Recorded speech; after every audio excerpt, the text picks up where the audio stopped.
So my dear students, আমি Joydeep Das exam care YouTube চ্যানেলে তোমাদের সকলকে স্বাগত। আমরা আজকে ডিসকাস করব ফিজিক্সের একটি মোস্ট ইম্পর্টেন্ট চ্যাপ্টার কার্য শক্তি ক্ষমতা। যেমন ইন্টারেস্টিং চ্যাপ্টারটি, সেরকম ভাবে আমরা সহজভাবে একদম গল্পের ছলে বুঝে নেব। তো আজকে আমরা করব কার্য শক্তি ক্ষমতা। এই কার্য শক্তি ক্ষমতার মধ্যে আমরা আজকে করব কার্য, এবং নেক্সট ক্লাসে আমি শক্তি এবং ক্ষমতা করাবো। তাহলে আমরা আজকে কি করব? কার্য। কার্যটা কি অ্যাকচুয়ালি? তো ধরো তোমরা কোথাও ঘুরতে যাওয়ার পর তোমাদের সেই গাড়িটি কোনো কারণে খারাপ হলো, তখন তোমরা কি গাড়িটিকে ঠেলে স্টার্ট করার চেষ্টা করবে বা গাড়ি ঠেলে কোথাও পার্কিং করার চেষ্টা করবে। তো গাড়িটিকে যেভাবে পুশ করছো, দেন সেখানে কার্য হয়েছে। তো এখন আমরা এখানে ডিটেলসে বুঝবো যে কিভাবে সেখানে কার্য হলো, কতটুকু কার্য হলো। দেখো, দেন কার্যের ডেফিনিশনে আমার বলা আছে, যদি দেখো এটা একটা ব্লক বা গাড়ি ধরে নিতে পারো, তোমরা এদিক থেকে এ বল প্রয়োগ করছো, দেন গাড়িটির স্মরণ হয়ে গাড়িটির অবস্থা এখানে হলো। এই ডিস্টেন্সটাকে আমরা এস দিয়ে ডোনেট করবো। দেন তাহলে কার্যের সংজ্ঞাটা কি হবে? কার্যের সংজ্ঞা হবে, তো দেখো এই ব্লকটি বা গাড়িটি এ পয়েন্ট থেকে তোমরা ধাক্কা দেওয়ার পরে বি পয়েন্টে নিয়ে আসলে, দেন এখানে ডিস্টেন্সটা এস। তাহলে কার্যের সংজ্ঞায় কি হবে? যদি কোনো একটি বস্তুতে বল প্রয়োগ করা হয় এবং বলের প্রয়োগ বিন্দু সরণ যদি বলের অভিমুখে হয়, তাহলে প্রযুক্ত বল এবং সরণের গুণফলকেই কার্য বলা হয়। দেন ক্লিয়ার? তো তাহলে দেখো, বলের প্রয়োগ বিন্দু সরণ, অর্থাৎ বলের প্রয়োগ বিন্দু সরণ এবং প্রযুক্ত বলের গুণফলকে কার্য বলা হয়। তাহলে ডাব্লিউ মানে work, W is equal two এর এস। এটা কি ছিল? এটা ভেক্টর ছিল, কারণ বল একটি ভেক্টর রাশি, দেন সরণ একটি ভেক্টর রাশি। এখানে তোমাদের একটি মোস্ট ইম্পর্টেন্ট কোশ্চেন থাকে যে এমন একটি রাশির উদাহরণ দাও যে দুটি ভেক্টর রাশি ডট গুণ ফলে একটি স্কেলার রাশি উৎপন্ন হয়। সেই উদাহরণটা কি হবে? সেটি তোমার কার্য। দেখো, দুটি ভেক্টর রাশি ডট গুণ ফলে একটি স্কেলার রাশি উৎপন্ন হয়েছে। কার্য একটি স্কেলার রাশি, কার্য একটি স্কেলার রাশি।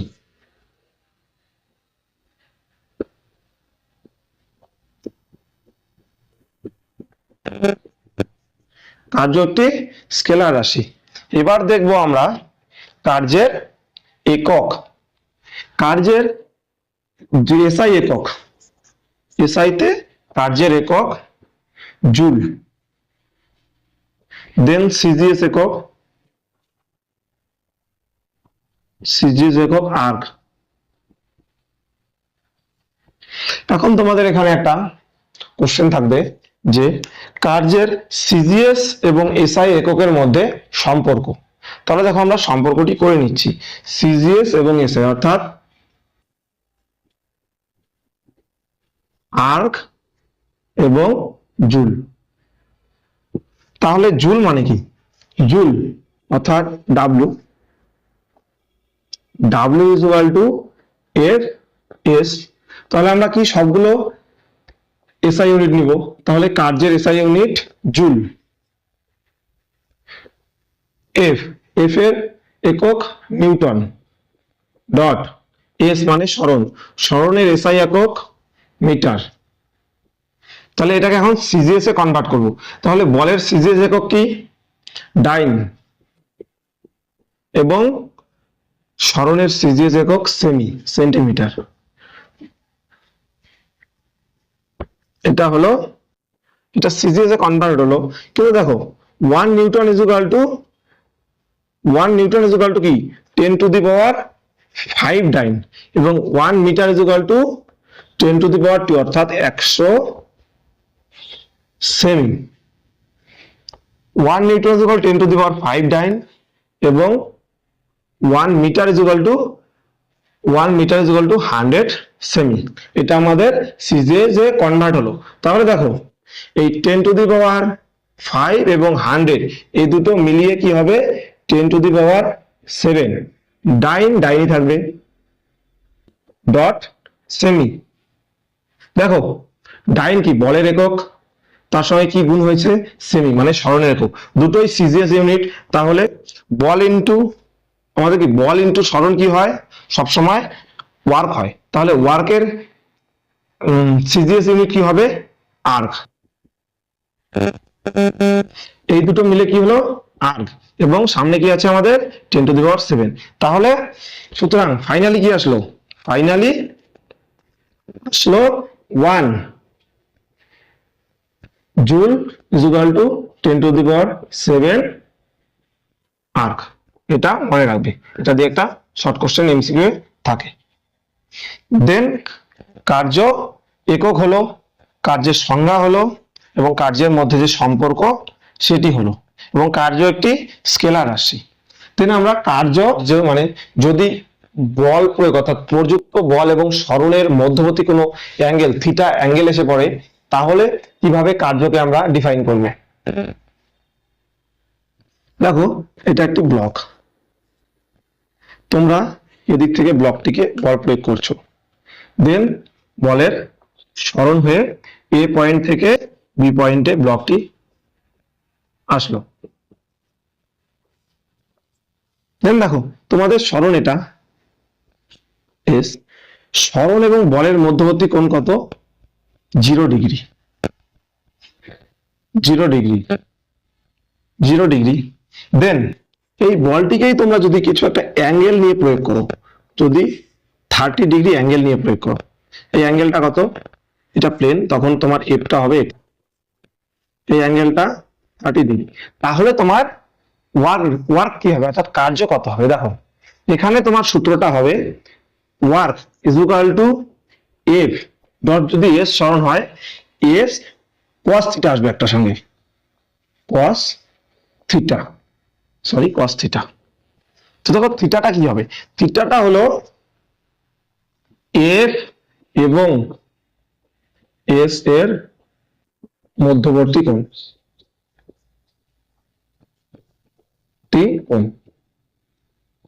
কোণ থিটা। তাহলে এখানে তোমার অ্যাঙ্গেল কত, angle W is equal two F S কস 30,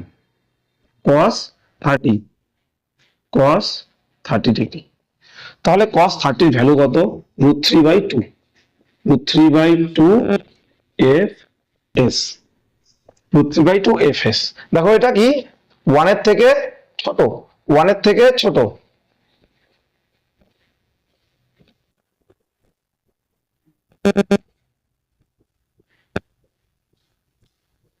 ছোট। দেন আমরা যদি অ্যাঙ্গেলটিকে আরেকটু বাড়িয়ে দিই, যদি এটাকে 60° করি, ধরো এই অ্যাঙ্গেলটা কত, এই অ্যাঙ্গেলটা আমাদের যদি 60° হয়, এই বল প্রয়োগ করছো, অ্যাঙ্গেলটা 60°, তাহলে সরণটা ধরো এস, সরণ এস, তাহলে সরণ এবং বলের মধ্যবর্তী কোণ যদি 60° হয়, তাহলে কি হবে, তাহলে হবে 60°, 60° হলে কি হবে, এফ ডট এস কস 60°, cos 60। তাহলে cos 60 ভ্যালু কত, cos 60 ভ্যালু হলো হাফ, তাহলে হাফ এফ ডট এস। তাহলে দেখো এখান থেকে একটা কি কনসেপ্ট আসছে, এখান থেকে একটা কনসেপ্ট বলা যাচ্ছে যে তুমি প্রযুক্ত বল এবং প্রযুক্ত সরণের মধ্যবর্তী কোণ, বল এবং সরণ এস এর মধ্যবর্তী কোণ যত বৃদ্ধি করবে,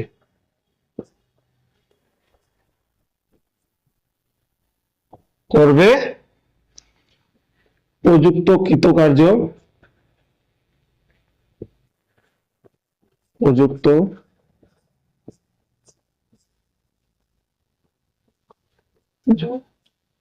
তত কম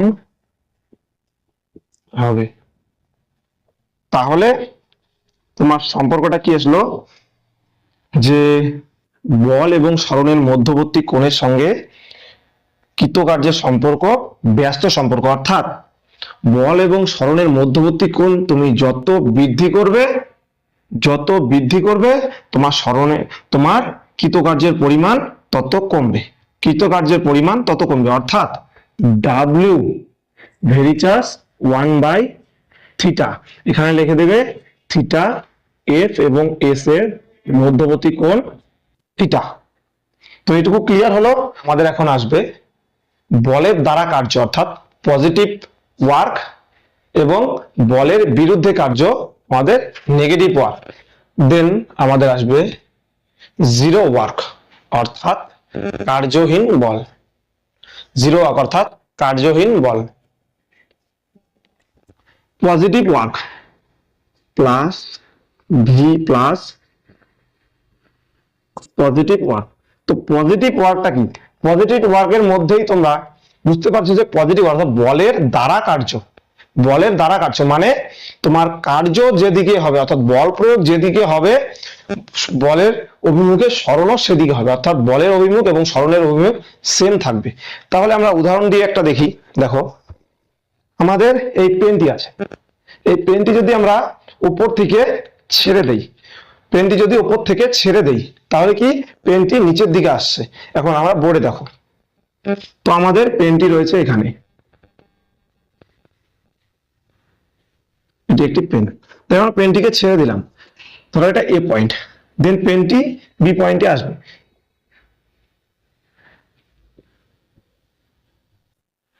বি পয়েন্টে আসলো পেনটি। তাহলে দেখো আমার বল কোন দিকে কাজ করছে? সবসময় এমজি বল নিচের দিকে কাজ করে, এমজি বল এফ নিচের দিকে কাজ করবে, তোমাকে উপর থেকে টানছে নিচের দিকে। দেন সরণ কোন দিকে? বলটি ছিল কোথায়? এ পয়েন্টের থেকে পেনটি নিচে বি পয়েন্টে আসলো, তাহলে সরণ কোথায়? সরণও একই দিকে। তাহলে এটি একটি পজিটিভ ওয়ার্কের উদাহরণ। ক্লিয়ার? এরপরে আমরা আরেকটি উদাহরণ দেব। দেখো যদি কোনো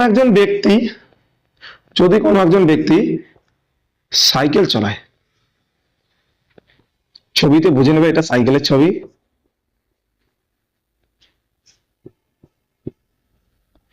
সাইকেল কি সামনের দিকে এগোচ্ছে, অর্থাৎ এফ কোন দিকে? অর্থাৎ তোমার সরণ কোন দিকে? সরণ সামনের দিকে, এটা সামনের দিক। তুমি তোমার সাইকেল, তাহলে সাইকেলের চাকা কোন দিকে? ক্লকওয়াইজ ঘুরবে, মানে এদিক থেকে এদিকে সাইকেলের চাকা ঘুরবে। দেন দেখো এখানে ঘর্ষণ বলের কনসেপ্ট আসবে। তো সাইকেলের চাকা যদি ডান দিকে ঘুরে ঘর্ষণ বলকে বাধা দিবে, তাহলে ঘর্ষণ বল হবে কি? ঘর্ষণ বল হবে এদিকে, অর্থাৎ সামনের দিকে। তাহলে আমি দেখো ঘর্ষণ বলের দিক এবং এই সরণের দিক সেম রয়েছে, তাহলে এটি একটি পজিটিভ ওয়ার্ক। এখানে বলতে হবে যে ঘর্ষণ বলের সাপেক্ষে সাইকেলের গতি একটি পজিটিভ ওয়ার্কের উদাহরণ। আশা করি এই দুটি উদাহরণে তোমাদের পজিটিভ ওয়ার্ক ক্লিয়ার হলো। দেন আমরা দেখব নেগেটিভ ওয়ার্ক। দেখো ভিই নেগেটিভ ওয়ার্ক। তো নেগেটিভ ওয়ার্ক মানে কি? বলের বিরুদ্ধে কার্য, মানে তোমার বল যেদিকে কাজ করবে তুমি তার বিপরীত দিকে যাবে। আর নেগেটিভ ওয়ার্ক মানে বলের বিরুদ্ধে, কথাটাতেই বোঝা যাচ্ছে যে বল যেদিকে কাজ করবে তোমার সরণ তার উল্টো দিকে হবে। দেখো তাহলে যদি এখানে একটি পেন থাকে, ধরো এটা এ পয়েন্টে তুমি দাঁড়িয়ে, একটা পেন আছে, এই পেনটিকে তুমি উপর দিকে ছুটে পেনটি এখানে আসলো, ডিস্টেন্সটা এস। বল প্রয়োগ হচ্ছে কোন দিকে? এখানে একটা বোঝার কনসেপ্ট। দেখো পেনটি আমি আগে উপর থেকে ছেড়েছি, সেটা হলো পজিটিভ ওয়ার্ক, মানে এমজিটা আমাকে নিচের দিকে কাজ করছে। তো এমজি তো আর চেঞ্জ হবে না, এমজি সবসময় নিচের দিকেই কাজ করবে, পৃথিবীর মাধ্যাকর্ষণের দিকেই কাজ করবে, অর্থাৎ পৃথিবীর কেন্দ্রের দিকে। দেন আমি যদি পেনটিকে ছুড়ি উপর দিকে, তাহলে পেনটি কি উপর দিকে যাচ্ছে, অর্থাৎ এমজিও নিচের দিকে টানছে, কিন্তু পেনটি যাচ্ছে কোথায়? উপর দিকে। পেনটি যাচ্ছে কোথায়? উপর দিকে। তাহলে দেখো বল নিচের দিকে কাজ করছে এবং সরণ কোন দিকে, সরণ উপর দিকে, তাহলে বলের বিরুদ্ধে কার্য এটা।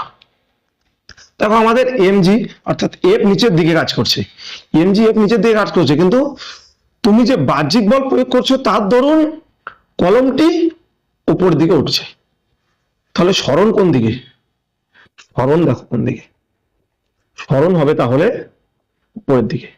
তোমার এমজি নিচের দিকে, দেন সরণ উপরের দিকে, তাহলে ভূমিপৃষ্ঠ থেকে উপরে কোনো কিছু, কোনো বস্তু বা কিছু ছোড়ার যে উদাহরণ সেটি হলো নেগেটিভ ওয়ার্কের উদাহরণ। দেন আরেকটা উদাহরণ দেখবো আমরা এখন,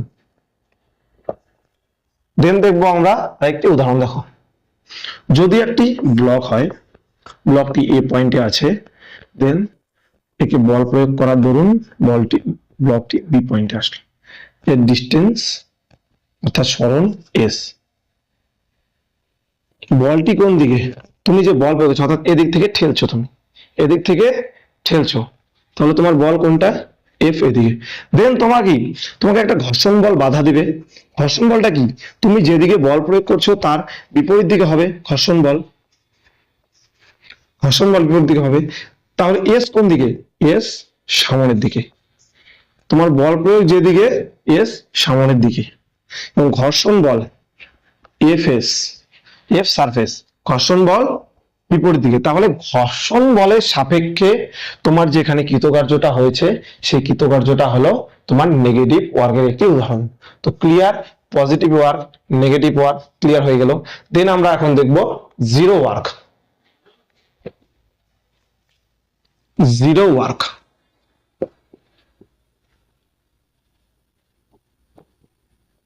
তো দেখো জিরো ওয়ার্কটা কি আসলে, অর্থাৎ কার্যহীন বল। জিরো ওয়ার্ক অর্থাৎ কার্যহীন বলটা কি আসলে আমরা এখন বোর্ডে দেখো তোমরা। তো আমাদের কার্যের রাশিমালায় কি ছিল, W is equal two F dot S cos theta. তো থিটাটা কি, থিটাটা থার্ড ব্র্যাকেটে লিখে দেই, এফ এবং এস এর মধ্যবর্তী কোণ,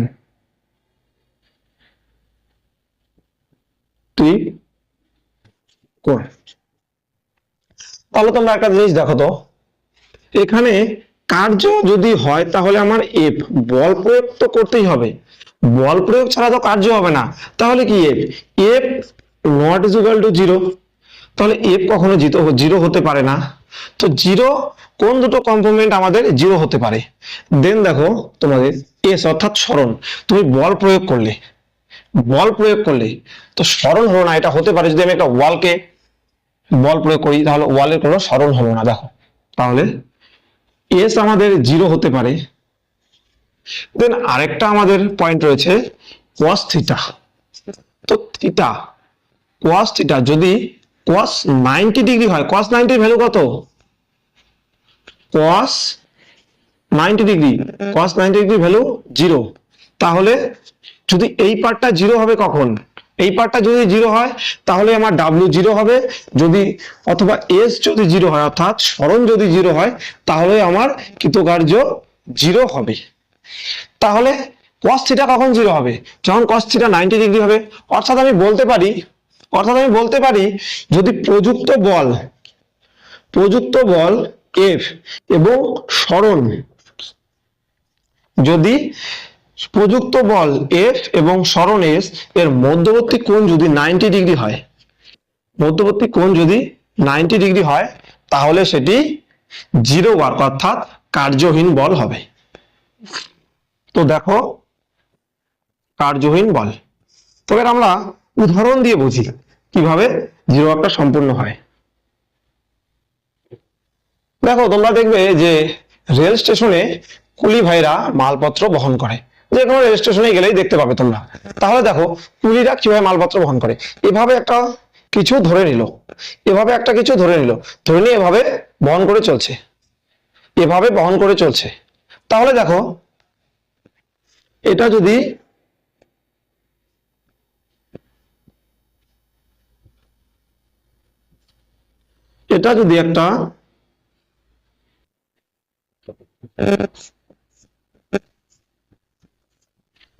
যদি একটা কুলি হয়, কুলি ভাই হয়ে যাবে। দেখো এটা তার মাথায় বস্তা। দেখো তার সরণ কোন দিকে? সামনের দিকে। সরণ কোন দিকে? সামনের দিকে, অর্থাৎ এস সামনের দিকে। তার বল প্রয়োগ কোন দিকে হচ্ছে? বল প্রয়োগ হচ্ছে সোজা নিচের দিকে, সোজা নিচের দিকে।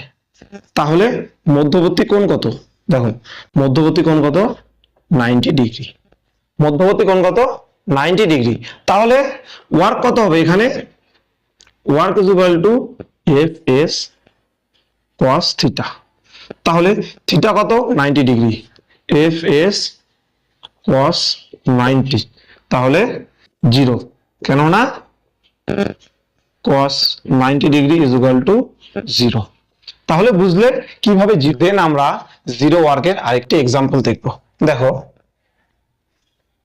এটা যদি আমাদের পৃথিবীর কক্ষপথ হয়, তাহলে আমাদের পৃথিবী রয়েছে এখানে, দেন এটা সূর্য,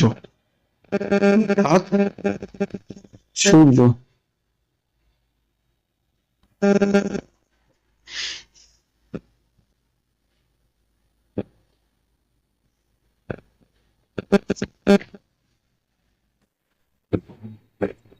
দেখো সূর্য পৃথিবীকে এই দিক থেকে এফ বলে আকর্ষণ করছে, এফ বলে আকর্ষণ করছে। এবং পৃথিবীর গতি কোন দিকে? পৃথিবীর গতি ধরো এদিকে ঘুরছে, পৃথিবী এইদিকে ঘুরছে, তাহলে ওর সোজা সরণ কোন দিকে হবে? সরণ হবে এই দিক বরাবর। তাহলে দেখো সরণ এবং বলের মধ্যবর্তী কোণ কত হবে? এদিকে 90 ডিগ্রি। দেন তোমাদের তাহলে ইকুয়েশন কি হবে? W is equal two F S cos theta, W is equal two F S cos 90 degree. তাহলে 0, cos 90 যেহেতু 0 ডিগ্রি। তাহলে বোঝা গেল। তোমাদের এখানে কোশ্চেন দিবে যে সূর্যের চারিদিকে পৃথিবীর আবর্তন, এটি কিসের উদাহরণ? তোমরা তখন বলবে যে এটি একটি জিরো ওয়ার্ক অর্থাৎ কার্যহীন বলের উদাহরণ। কিন্তু দেখো আরেকটু যদি আমরা এক্সাম্পল নেই,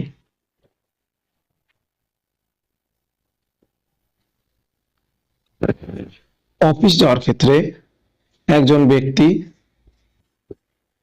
অফিসের ব্যাগ নিয়ে অফিসে যাচ্ছে। তাহলে দেখো অফিস ব্যক্তি যাচ্ছে এদিকে, অর্থাৎ ব্যাগেরও সরণ, ব্যাগটা তো সরণ হচ্ছে ব্যক্তির সঙ্গে, তাহলে সরণ এদিকে। এবং ব্যাগ কর্তৃক যে পৃথিবী যে মাধ্যাকর্ষণ বলে টানবে সেটা কি? নিচের দিকে টানবে। দেন কোণ কত? না এক্ষেত্রেও কোণ হবে 90 ডিগ্রি। তাহলে এটাও একটি জিরো ওয়ার্কের উদাহরণ, W ইজ ইকুয়াল টু 0 হবে। তাহলে আমাদের আজকের ক্লাস এখানেই সমাপ্ত। দেখো আমি একটা কথা বলে রাখি, আমাদের পরবর্তী ক্লাসগুলো আমাদের অ্যাপসে সরাসরি পেয়ে যাবে, আমাদের এক্সাম কেয়ার অ্যাপসে। তো তোমরা অ্যাপসে ভিজিট করে আমাদের ক্লাসগুলি দেখো। আশা করি ফিজিক্স নিয়ে তোমাদের যে দুর্বলতা, সেই দুর্বলতা কেটে যাবে। গল্পের ছলে ফিজিক্স পড়া হবে এখানে, একদম গল্পের ছলে খুব সুন্দরভাবে। আমাদের ম্যাথ ক্লাস, রিজনিং ক্লাসও আমাদের যে স্যারগুলো রয়েছে স্বনামধন্য স্যার, সেগুলো করাচ্ছে। আরেকটা কথা হলো আমি ফিজিক্স করাবো এবং সঙ্গে কেমিস্ট্রি কিছু পাঠ করাবো। এবং কিছুদিন পরে রূপম স্যার ব্যস্ত রয়েছে, তো রূপম স্যার কিছুদিন পরে তোমাদের বায়োলজি এবং কেমিস্ট্রি, অর্থাৎ কেমিস্ট্রি হাফ আমি হাফ করাবো, রূপম স্যার হাফ করাবে। দেন বায়োলজি রূপম স্যার ফুল করাবে, এদিকে ফিজিক্স আমি ফুল করাবো।